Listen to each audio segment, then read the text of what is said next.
Amigos, muy buenas noches. Al arrancar el año, el rostro de las finanzas públicas no era el mejor, situación que incluso amenazaba la calificación de nuestro país. De hecho, la perspectiva de todas las calificadoras había pasado de estable a negativa. Muchos expertos no descartaban que la calificación de México fuera degradada. Por fortuna, la Secretaría de Hacienda realizó un gran esfuerzo para estabilizar las finanzas del gobierno federal y la historia ha sido otra. Primero, en julio, Standard & Poor's regresó la perspectiva de la calificación de nuestro país estable y Fitch, al igual que HR Rating, pues también actuaron en consecuencia. Hoy justamente nos acompaña José Fernando Montes de Oca, él es el director general de HR Rating. Y bueno, vamos a platicar acerca de los factores que consideró esta empresa para mejorar la perspectiva de la calificación de México. Acompáñenos para ahondar en este importante tema. Bueno, y esta noche nos acompaña Fernando Montes de Oca, él es el director general de HR Rating, esta calificadora mexicana que está cumpliendo 10 años. Y pues muchas gracias, Fernando, por acompañarnos. No, muchas gracias, Alberto, gracias a ti y a tu auditorio. Muy contentos de estar aquí. Gracias. Y bueno, pues buenas noticias para nuestro país porque pues algunas calificadoras han mejorado la perspectiva que había para la calificación de nuestro país. A principio de año no se veía muy bien el escenario y bueno, pues entre ellas HR Rating pues mejoró un poco la perspectiva acerca de la calificación para México, ¿verdad? Sí, como tú mencionas, hace algunas semanas hicimos un ajuste en la calificación que tenemos a nivel global. Nosotros al día de hoy mantenemos a México con una calificación de HRA- global. Teníamos perspectiva negativa y recientemente la cambiamos a perspectiva estable. Estable. Esto como consecuencia, como tú sabrás, el manejo de las finanzas públicas, entre algunos otros factores, el tema de tipo de cambio, los remanentes de Banco de México y el tema de que el indicador principal que nosotros manejamos como deuda neta a PIB se ha mejorado a lo largo del tiempo en los últimos 6 meses y esperamos que se mantenga esta tendencia para el cierre de año. Y digamos, ¿cuáles son los elementos que ustedes analizaron para ver esa mejora en las finanzas públicas de nuestro país? Mira, la verdad es que sí hemos visto un mayor control sobre el gasto, como lo anunció el gobierno federal a principio de año, que iba a ser mucho más disciplinado, por decirlo de alguna manera, en el control del gasto. Sí lo ha realizado en los primeros 6 meses y de acuerdo a lo que hemos estado platicando con representantes de la Secretaría de Hacienda, se va a mantener esta tendencia en control al gasto para el segundo semestre del año y que esto pudiera representar cierto superávit, que eso pues obviamente va a beneficiar en términos generales este indicador de deuda neta GDP. Sí, y no es casual, ¿verdad? Que primero en julio Standard & Poor's y luego ustedes en agosto, junto con también Fitch, ¿verdad?, que también mejoran su perspectiva. Sí, mira, nosotros creemos que finalmente nosotros tenemos como obligación hacer un ajuste en la calificación cada año, ¿no? Cada 12 meses tenemos que hacer un ajuste.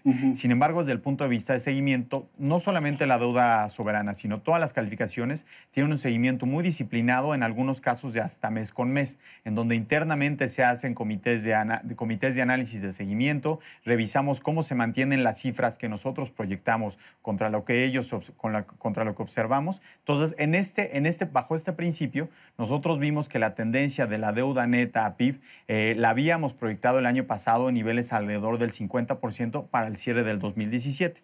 Sin embargo, con la tendencia de los primeros 6 meses del año, junto con lo que traíamos en los últimos de 2016, la verdad es que esta tendencia ha ido mejorando y esperaríamos que cerrara entre un 46-47% de deuda neta a GDP, que consideramos que era prudente hacerlo en la medida en lo que se pueda, lo antes posible para que todo el mercado sepa y esté en línea, ¿no?, con lo que se ve. Ahora, Fernando, no sé qué opines, pero no era, bueno, yo esperaba que a lo mejor se iban a esperar las calificadoras a dar una óptica de la calificación hacia nuestro país hacia finales del año por el tema del Tratado de Libre Comercio, por el tema de las elecciones.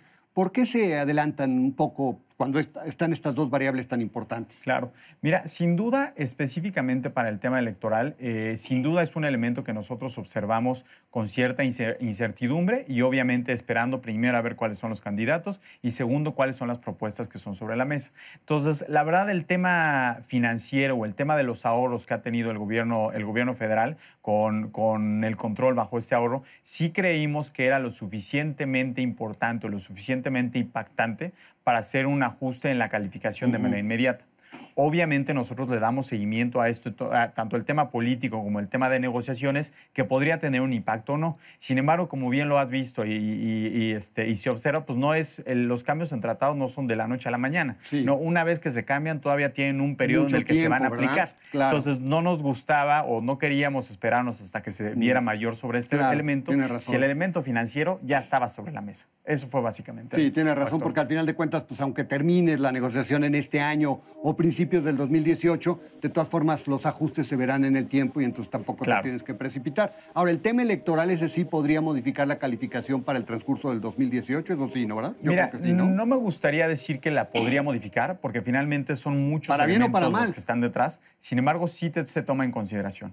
Es muy importante para nosotros verificar cuáles son las propuestas que tienen sobre la mesa los diferentes candidatos y cuál es la capacidad de aplicar dichas propuestas. No nos gustaría adelantarnos a hacer cualquier ajuste o cambio en la calificación sobre propuestas que no son realizables o que sí sean realizables. Primero hay que ver cuál es el escenario, de qué tipo de propuestas estamos hablando y cuál es desde el punto de vista legislativo, desde todos los frentes, si es aplicable o no al gobierno. Fernando, para quienes no son iniciados, a lo mejor este tema de la calificación suena como qué raro, ¿por qué me van a calificar? ¿Son maestros o qué? ¿Por qué es importante la calificación? ¿Por qué son importantes las calificadoras para un país, para los mercados financieros? Claro. Mira, las calificaciones básicamente son opiniones de calidad crediticia que te da un tercero ante una situación de una empresa, entidad, lo que sea. Calidad crediticia, o sea que, digamos, evalúan qué tan buen pagador va a ser, ¿verdad? Exactamente. ¿Qué elementos tomamos en consideración? Tomamos elementos tanto cualitativos como cuantitativos. Lo que intentamos poner sobre la mesa es hacer un análisis no solamente financiero, sino de gobierno corporativo, cuáles son tus antecedentes en toma de decisiones, cuáles son tus historial en términos financieros. Además, incorporamos temas de proyecciones para ver qué es lo que se podría esperar de la entidad o del gobierno hacia adelante. Vemos cuáles son los pasivos que tendría que realizar y cuál es tu capacidad de generación de flujo, básicamente, para hacer frente a tus obligaciones. Todo esto lo metemos en una metodología que está supervisada por la Comisión Nacional Bancaria, por la Securities and Exchange Commission, por ESMA, que es el organismo regulador europeo, y en base a eso asignamos una calificación. ¿Esto en qué le ayuda al inversionista? Por un lado, al inversionista le da un benchmark o le da un parámetro de más o menos bajo qué estándares podría estar el precio o la tasa que podría implicar en dicha transacción. Y por otro, para el tema del manager o el dueño de la empresa, le da un muy buen análisis o una directriz de qué podría mejorar, cuáles son sus áreas de oportunidad, cuáles son sus áreas sólidas, etcétera, que podría ir hacia adelante y mejorar dentro de sus procesos internos. Ahora, Fernando, siempre que hablamos de calificadoras pensamos en firmas multinacionales, pero HR Rating es una empresa netamente mexicana y que, por cierto, está cumpliendo 10 años, ¿verdad? Sí, efectivamente estamos muy contentos porque tenemos ya más de 10 años en la industria en México. Al día de hoy ya somos la segunda calificadora más grande. Tenemos más de 1,300 calificaciones en circulación. ¿En función de qué es la segunda más grande? Somos la segunda en términos de número de calificaciones. Ajá. Por ponerlo así, si al día de hoy son 4,000 y tantas calificaciones en el mercado, nosotros tenemos alrededor del 27-28% de participación de mercado, lo cual derivado de eso nos hace la segunda más grande. Cuando empezó la calificadora, ¿llegaron a tener esa expectativa de llegar a ser la segunda del mercado frente a firmas como Standard & Poor's, como Moody's, como Fitch? Definitivamente no. Sabíamos que iba a ser un reto importantísimo el poder romper un oligopolio como el que existía en ese momento. Sin embargo, gracias a la confianza tanto de inversionistas, emisores, banqueros, hemos podido ir creciendo a lo largo del tiempo, gracias al buen trabajo que creemos que nuestro equipo de análisis ha realizado, al talento que tenemos a nivel interno de HR, hemos logrado dichos objetivos y que eso no solamente nos lo han reconocido a nivel nacional, sino que autoridades como la Securities and Exchange Commission y ESMA ya también nos tienen certificados y registrados como agencias calificadoras en dichos mercados. Lo que quiere decir que para cualquier emisor mexicano que quiera hacer un cross-border o emitir en Estados Unidos o en algún país de Europa, nuestra calificación es válida. ¿Y cuál ha sido la llave del éxito, Fernando? Yo te diría principalmente estar muy cerca del emisor, ser muy transparente desde el punto de vista de nuestros procesos, metodologías, que no sea una caja negra lo que está detrás de las calificaciones, poderle explicar al emisor y al inversionista por qué alcanzamos tal calificación y un elemento fundamental ha sido el talento. nuestro capital humano, la forma en la que hacemos el análisis, la forma en la que estamos cerca tanto del emisor como el inversionista, el saber explicar el por qué alcanza ciertos niveles de calificación, son los principales drivers o diferenciadores. Los costos yo creo que también son importantes, ¿no? Para que al final de cuentas las empresas pues también se animen, ¿verdad? Yo te diría que somos a nivel de precio, ¿no? A nivel de precio somos muy competitivos y esto que ha ayudado que no solamente se nos acerquen las empresas grandes como comerciales, bancos grandes, sino que también hemos estado muy enfocados en un nicho de pequeñas y medianas empresas que son el futuro pues, finalmente de este país. Entonces nosotros confiamos ciegamente en las pequeñas y medianas empresas que son los que nos han dado ese volumen de calificaciones que el día de mañana seguramente serán los emisores de deuda o capitales en algunos años. HR Rating además ya está fuera de los mercados mexicanos, ¿verdad? Ya opera en otras partes del mundo, ¿verdad? Sí, tenemos una oficina en Nueva York para todos nuestros clientes en Estados Unidos y los emisores mexicanos que se quieran ir para allá. Le damos servicio a emisores mexicanos que están emitiendo vía Luxemburgo, vía algunos países en Europa. Sin embargo, siempre manteniendo en la cabeza que el principal reto para nosotros y lo que nos ha dado este tamaño son los inversionistas mexicanos, los emisores mexicanos, que son a los que nos debemos. ¿Y podrían expandirse a otras latitudes en el futuro? Mira, al día de hoy estamos muy enfocados en nuestro crecimiento hacia Estados Unidos. ¿Estados Unidos? Hacia Estados Unidos y México. Posicionarnos como la calificadora número 1 en México, que esperamos lograrlo por este año o en el peor de los casos el siguiente. Empezar a ganar participación en el mercado americano y hemos cerrado un par de acuerdos de mutuo entendimiento con una calificadora japonesa y con una calificadora centroamericana, que si bien son acuerdos en los que estamos empezando, o sea, básicamente referenciación de clientes, creemos que en el futuro pues, podemos ampliar ese scope de análisis, ¿no? que tenemos. Muy rápido, Fernando, ¿cómo ves el cierre del año? ¿Cómo ha sido el año en términos económicos y cómo ves el cierre del año? Mira, en términos económicos yo te diría que mejor de lo que esperábamos. La verdad es que como tú lo platicaste en enero, febrero, la foto que veíamos era de mucha incertidumbre, de mucha desaceleración de inversión por parte de nuestros clientes. Creemos que ya esa confianza se retomó un poco a partir de marzo. Sí. En términos de colocaciones, sí vimos un volumen de colocaciones en el mercado mexicano mucho más sólido de marzo hasta acá, hasta agosto.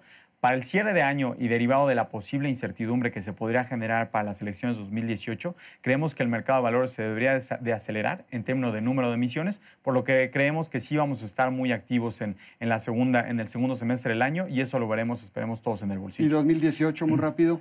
En el 2018 yo te diría que algo de incertidumbre simplemente por el tema electoral. Habrá que ver, como bien mencionamos, el TLC, que no sabemos qué luces nos dará. Creemos que para el primer semestre del siguiente año. Entonces, habrá que estar muy de cerca sobre esos elementos que son más políticos que de otra cosa para ver qué efecto tiene sobre la economía real de todos. Bueno, pues Fernando, muchas gracias por la oportunidad de platicar esta noche. Muchas felicidades, muchos éxitos, que sigan los éxitos después de 10 años. Y bueno, pues ahí estaremos platicando más adelante contigo. Muchas gracias. Gracias a ti, Alberto, y esperamos estar nuevamente aquí contigo. Bueno, gracias. Él es Fernando Montes de Oca. Él es el director general de HR Rating, esta calificadora mexicana. Muchas gracias. Buenas noches. Buenas noches. Así que buenas noticias por parte de las calificadoras, pese a que el panorama en enero no era nada sencillo.